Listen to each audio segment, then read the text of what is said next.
In the last episode on the Old Babylonian Kingdom, we saw how Hammurabi turned Babylon from a relatively small state into the largest empire of its day.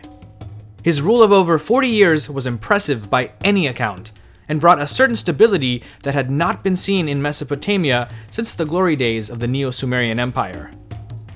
However, after his death in 1750 BCE, things began to unravel, and eventually, Babylon and the region would suffer greatly. Upon his death in 1750 BCE, Hammurabi was succeeded by his firstborn son, Samsu-iluna. There's not much that's been uncovered about his early life, except that before becoming king, Samsu-iluna spent considerable time in Mari during the reign of Zimri-Lim. He may have been an ambassador or special envoy of Hammurabi. The archives from Mari don't specify. Towards the end of his life, Hammurabi fell ill, and Samsu-iluna became a co-ruler with him. He assumed full responsibility for the government after his father's death. The first 7 or 8 years of his reign were relatively uneventful and mostly revolved around economic matters and temple construction. However, in 1742 BCE, Samsu-iluna faced his first real challenge to his rule in the form of a massive rebellion in the city of Larsa. You may remember from past episodes that Larsa was Babylon's great rival for decades until Hammurabi subdued it and took its long-reigning king, Rim-Sin, captive. According to Samsu-iluna's records, the new rebellion was led by a man who was also named Rim-Sin. Some have speculated that this is the same Rim-Sin from Hammurabi's reign, but most scholars argue against this. Rim-Sin was already an old man when Hammurabi captured him, probably in his late 60s or early 70s, and it's not likely that 2 decades after that event he'd still be alive, let alone free and healthy enough to lead a significant rebellion against Babylon. So, to avoid any confusion, we'll call him Rim-Sin II, since along with being a rebel leader, he had crowned himself King of Larsa. The rebellion, though, was not just limited to Larsa. Several other cities, including Lagash, Ur, and the holy city of Nippur, also staged massive revolts.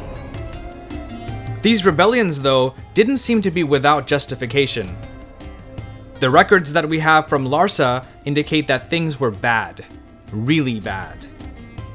Living conditions for the average person had become harsh, with inflation for basic foodstuffs spiraling out of control, and famine in the surrounding countryside. And it wasn't just in Larsa. Things were bad in Uruk too. That city rebelled under the leadership of a certain Rim-Anum, who also made himself a king.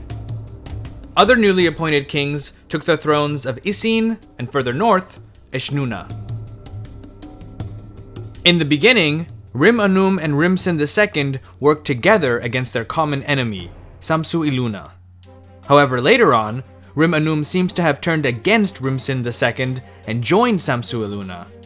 Either the two rebel leaders just didn't get along, or perhaps Rim-Anum thought it better to ally with Samsu-iluna because he knew that eventually the Babylonian king would return with a much more powerful army and reassert his authority over Uruk. If this likely scenario were to happen, Rim-Anum would either be captured or killed, both being terrible options. However, if he were to submit to Samsu-iluna willingly and join him in the fight against Rim-Sin II, then there was at least the possibility that he could have been anointed to be the vassal ruler of the city. When you think about it, that wasn't a bad outcome, since before seizing Uruk, Rim-Anum was king of nothing. Whatever the real reason for the breakup between Rim-Anum and Rim-Sin, it was clear that the rebel forces weren't unified. Rim-Sin sent out a force to subdue Uruk, though it was defeated. Rim-Anum claimed in a document, and I quote, "The year in which King Rim-Anum inflicted a defeat on the troops of the land of Emutbal, the armies of Eshnuna, Isin, and Kazalu, all together having presented themselves at Uruk for war.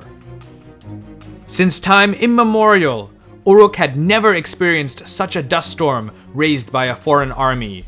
But after the dust storm settled, he slaughtered all of them, and by his power ejected them all from the homeland."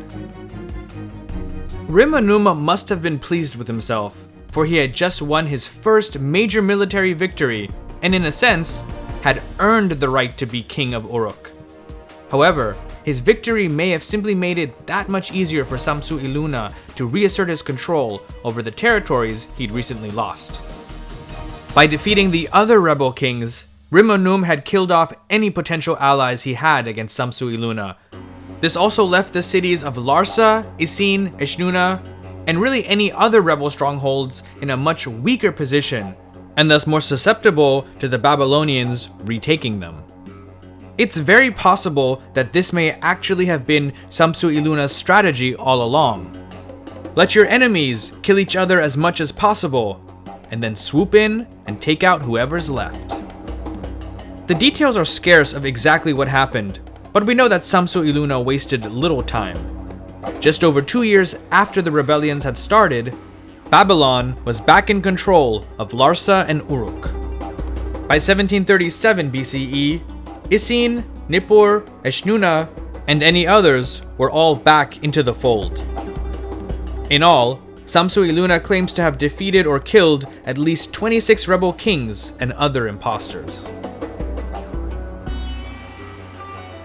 By around the early 1720s BCE, it becomes apparent that Babylon's grip on the south was loose at best. During that time, Babylon's control of Nippur and Isin was lost, as were other cities further south. The reasons for this could be many, but one may include the growing influence of a new power referred to simply as the Dynasty of the Sealand.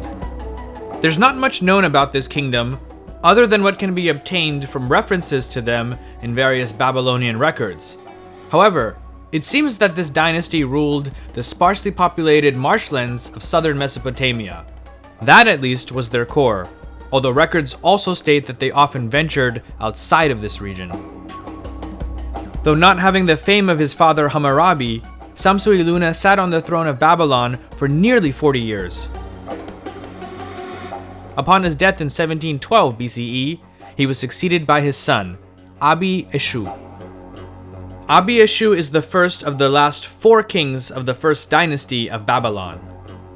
For the most part, we have few surviving records during their time as kings. Most documents and inscriptions uncovered speak of the various public works and temple construction or restoration projects that they were occupied with. For this period of roughly 116 years, only 6 military encounters are on record. Does this mean that there was peace and tranquility throughout the land? Probably not. It may instead indicate that either the Babylonian kings avoided armed conflicts or may have been on the losing side of them, and so they were not recorded in official proclamations.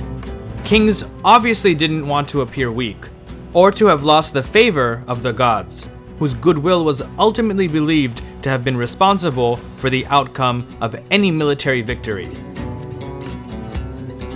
During their reigns, it's pretty much been confirmed by scholars that the lands of ancient Sumer had all but seceded.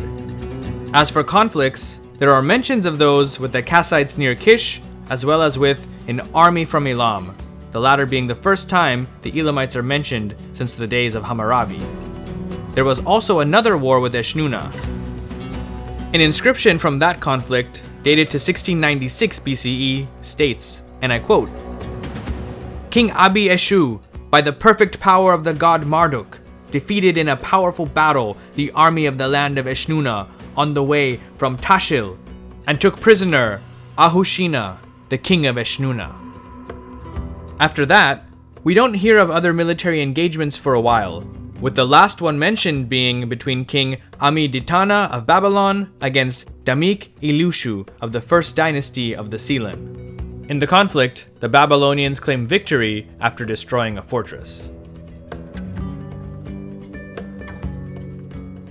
The last king of the First Dynasty of Babylon, Samsu-ditana, ruled for about 30 years. Like his 3 predecessors, there are few documents and inscriptions that have been uncovered from his time on the throne. However, what documents do exist show that Babylon had many outside groups harassing its territories, including the Kassites, Elamites, Hurrians, Eshnunans, Samarites, and really a whole host of other adversaries. While threatening, these groups paled in comparison to what was to come. To the motley crew I just mentioned, add one more: the Hittites. You've probably heard of them. During the past few decades, they had been building up an empire in Anatolia and had spread their influence everywhere they went.